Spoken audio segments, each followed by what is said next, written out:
Bem, boa tarde a todos, né, alunos do Direito Penal 3. Estou gravando agora à tarde, já está 4h30 da tarde, mas é porque realmente eu perdi a manhã todinha, né, fazendo os exames. E ainda tive que tratar da parte de prática penal 2 e tive que criar o quadro de notas de vocês, enfim, tá bom? Lembrar vocês que junto com esse vídeo aula de hoje, eu vou enviar o quadro de notas de AP1. E as provas eu vou reenviar para aquele aluno que mandou a prova, tá bom? Eu vou reenviar com as observações. As observações, né, os erros estão em letras vermelhas e destaque verde. Aí vocês vão saber por que vocês erraram alguma questão, tá bom? Vou mandar o quadro de notas. O quadro de notas vai estar vai ter duas colunas, né? Uma coluna com a nota da prova e a outra coluna, que é uma nota, geralmente uma nota maior, vai estar vai ser a média da P1, tranquilo?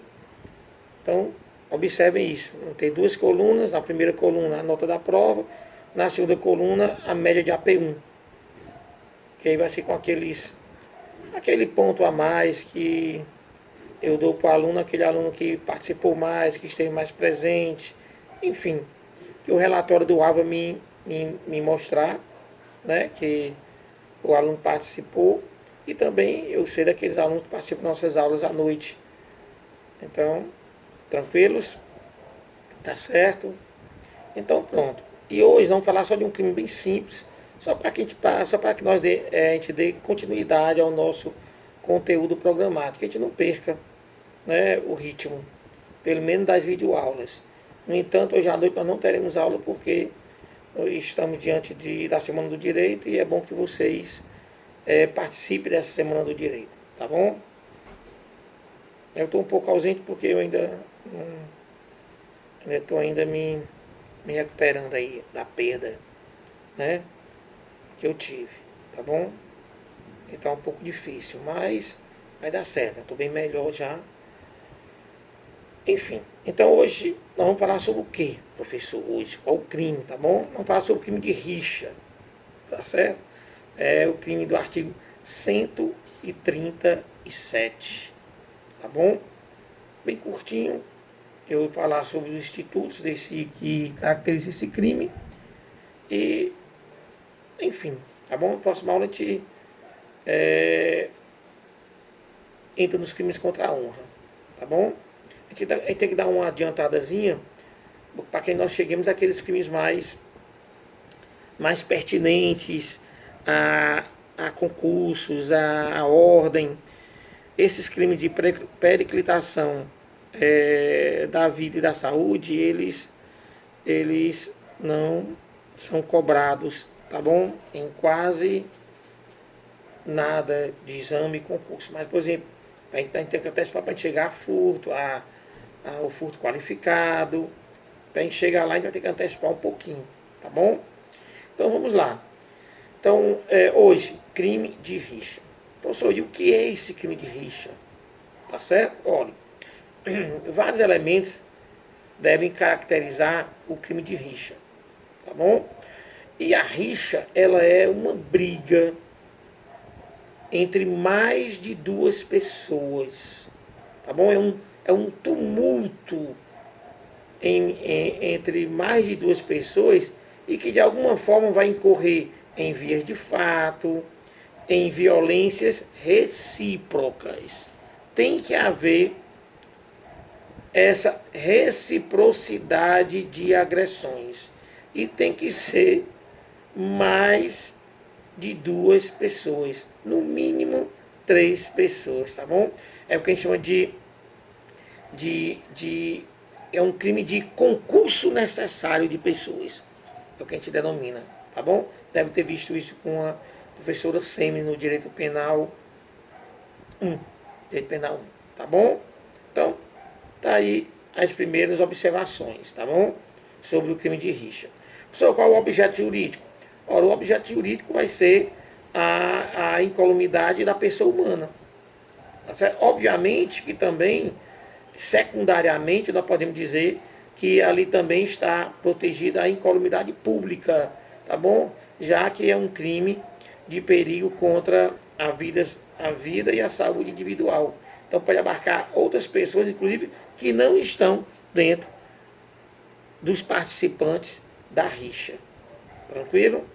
O objeto material, obviamente, o objeto material é os participantes da rixa. Mas não só os participantes, outras pessoas também que estejam ali próximo àquela briga, aquele tumulto, né, agressivo. Pessoas podem sair ali também prejudicadas. Tranquilo? Tá bom? Sujeitos do crime. É um crime bem interessante porque ele é um crime plurissubjetivo. O que quer dizer isso? Os participantes, né, da rixa, então imaginemos Vasconcelos, Saulo e Pedro em uma briga. Ia ser covardia, né? Os dois altões, fortões contra um baixinho como eu. Mas imaginemos que fossem os três nessa briga, tá bom? Onde todos os três, tá certo? Se agridem reciprocamente, tá certo? Então o que vai acontecer? Quem é o sujeito ativo e quem é o sujeito passivo? Todos serão sujeitos ativos e sujeitos passivos. Então todos serão autores e vítimas do crime de rixa. Agora, preste atenção, eles não podem ser ao mesmo tempo autores e vítimas de um mesmo fato criminoso em que você participa. Então vai ser assim, o Vasconcelos vai ser autor, tá bom, das vítimas Pedro e Saulo, Saulo, autor das vítimas Vasconcelos e Pedro, e Pedro, autor das vítimas Vasconcelos e Saulo. Entenderam aí? Tá bom? Então, no crime de rixa, os sujeitos ativos, os participantes, todos os participantes, eles vão sim se enquadrar dentro do sujeito ativo e passivo. O que não pode ser é ativo e passivo ao mesmo tempo. Tá bom? Quando eu for autor, quando eu for o sujeito ativo, tá bom? Eu não serei o passivo daquela relação. E assim sucessivamente, como eu exemplifiquei no caso aí desses professores arruaceiros, tá bom? Exemplificadamente, tá certo? Isso nunca aconteceria entre nós três, tá bom? Tranquilo até aí? Então pronto, tá bom? Agora, obviamente que no polo passivo, quer dizer, como vítima, poderão ter mais do que apenas os participantes. Pode ser ali que tem ali terceiros ali próximos, tá certo? A esse tumulto agressivo e saírem dali prejudicados. Tá certo? Tranquilo? Pois bem, então vamos passar agora para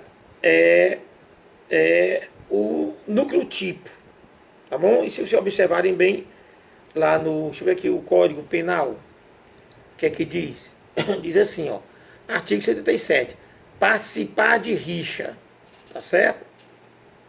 Salvo para separar contendores. Então, é bem claro. Tá certo? Então, o núcleo tipo é participar. Tá bom? Então, é participar das agressões recíprocas. Então, se vocês observarem bem, tem que haver violência, tá bom? Entre os contendores, entre aqueles que estão ali participando da rixa.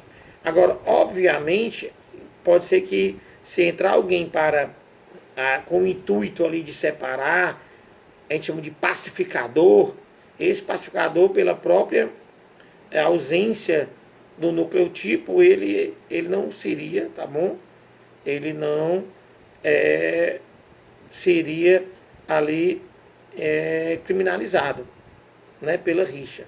Até mesmo porque lhe faltaria o ânimos rixande, né, a vontade de estar ali brigando. Faltaria o dolo. Tranquilo? Tá certo? Então, professor, caberia participação em caso de rixa? Obviamente que, já que nós tratamos de um crime material, então é cabível sim, tá certo? Ele não vai participar, mas ele pode ali, de alguma forma, através de uma atividade secundária, promover a, a rixa, tranquilo? Então pode haver sim um partícipe, tranquilo?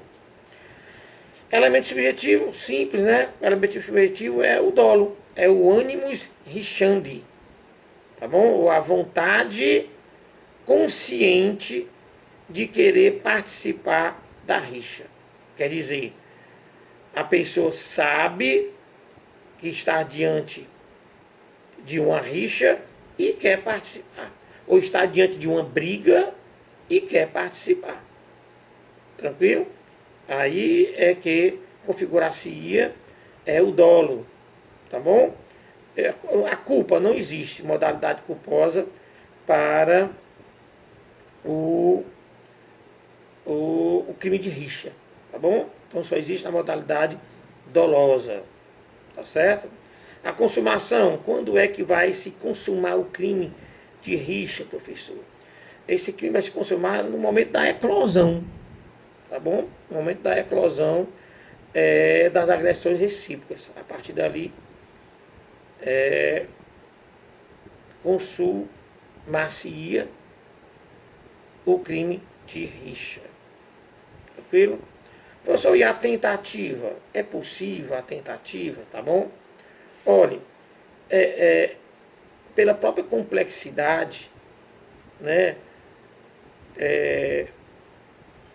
de se identificar uma rixa, uma briga, né, um tumulto de agressões recíprocas entre mais de 3 pessoas, fica assim, difícil você imaginar esse crime sendo compatível com a tentativa. Mas isso em termos fáticos. Em termos teóricos é possível, né? Você imagine aí que 3 pessoas ou mais de 3 pessoas resolvam por, digamos que, previamente combinar uma briga, tá certo? Agora não pode ser de grupos, tá bom? Por quê? Porque eu digo que é quase impossível você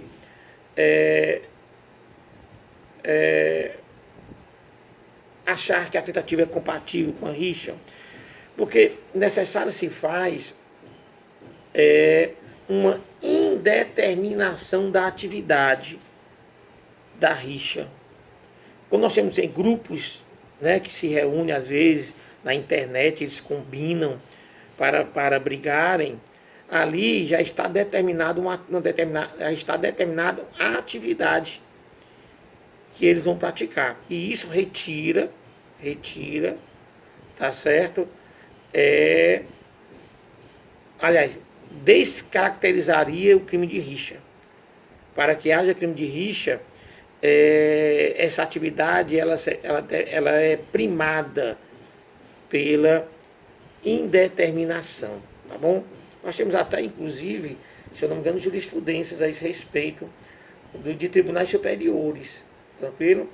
Nessas, onde já houve grupos já bem conhecidos, grupos já bem definidos, somente essas torcidas organizadas que combinam em determinado local e ir lá para brigar. Já foi determinado que não é rixa, tá bom? Isso não sendo rixa, seria um crime mais perspicaz, que nós veremos lá na frente. Tranquilo? Tá bom? Então tenham cuidado com a compatibilidade da modalidade tentada no crime de rixa. É possível, Mas tem que imaginar uma situação bem específica, tá bom?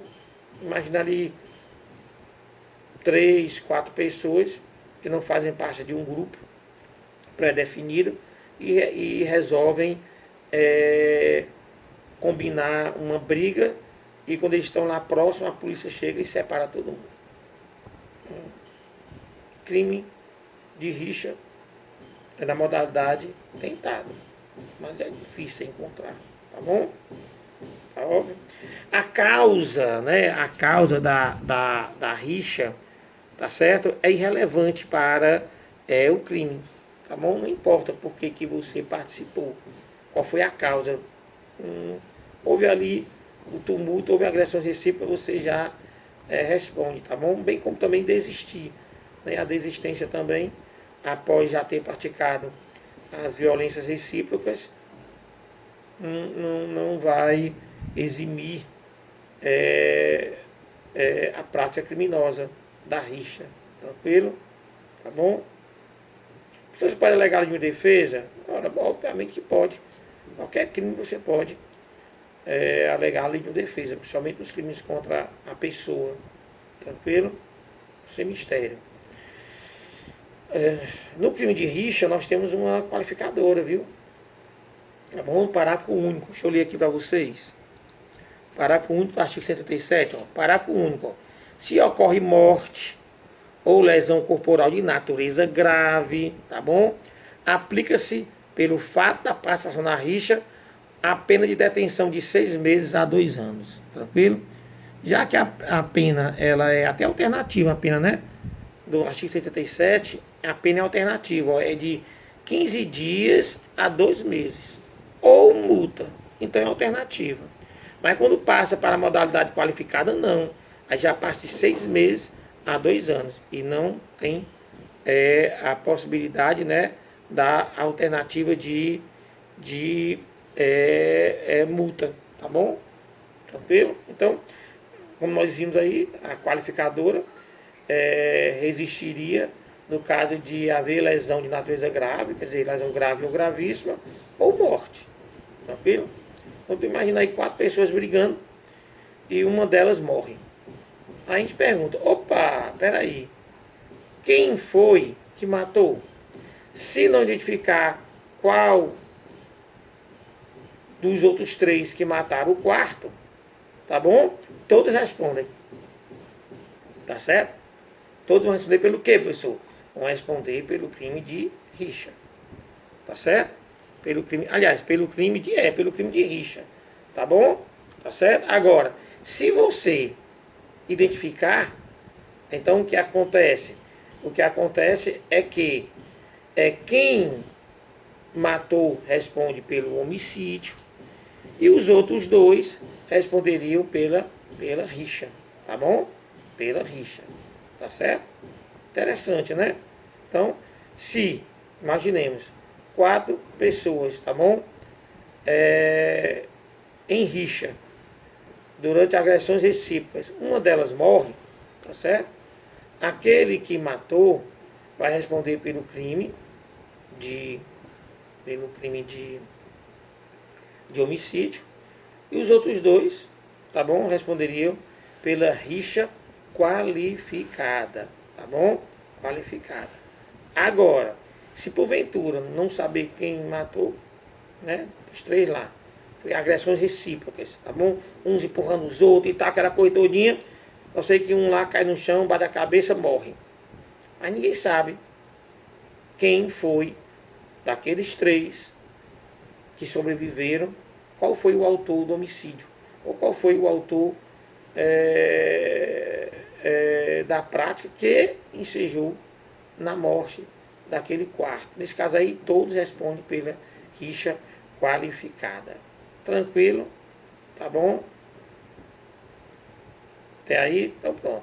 A pena alternativa eu já falei, que no caso da rixa a pena é alternativa, pelo menos na modalidade simples, na modalidade culposa não, tá certo? A ação penal é a ação penal pública incondicionada, isso quer dizer que não é necessário nenhuma autorização, para que o Ministério Público venha a denunciar. Tranquilo? Acho que é isso. E como o crime é um crime de menor poder ofensivo, então a Lei 9.099 vai estar ali para balizar, tá bom? Esse procedimento. Acho que em termos de rixa, tá certo? É isso, tá bom? Então tem uma aulazinha aí só de 20 minutos, nós estamos na Semana do Direito. Eu não queria sobrecarregar vocês. Eu vou enviar agora assim que o YouTube me liberar, eu mando para vocês o vídeo acompanhado do quadro de notas, tá certo? As notas foram boas. Deixa eu ver aqui o quadro de notas aqui. As notas foram relativamente boas, tá bom? De 50, olha, nós temos 56 alunos, mas só temos 52 que fizeram prova, tá bom? 52. Tivemos um grupo que mandou pelo e-mail, justificou, tudo bem, eu até corrigi essa prova, tá certo? Então, deixa eu ver aqui, dos 52, não, dos 52 alunos, nós só tivemos 4, tá bom? Que ficaram abaixo de 7, mas bem próximo de 7, tranquilo? Tá bom? Aí vocês vejam a nota de vocês, a correção eu vou enviar para o e-mail daqueles que, obviamente, me enviaram, vou mandar via AVA. Você vai entrar no AVA, vai estar lá o arquivo postado da correção, tá bom? Repetindo, vocês vão na questão, logo no início da questão eu coloco lá em letras vermelhas e realçadas em verde, limão, os erros que porventura vocês tenham tido, tá bom? Tranquilo? Se cuidem, tá certo? Que o bicho ainda tá solto ainda, tá? Tchau, tchau, e a gente se encontra por aí.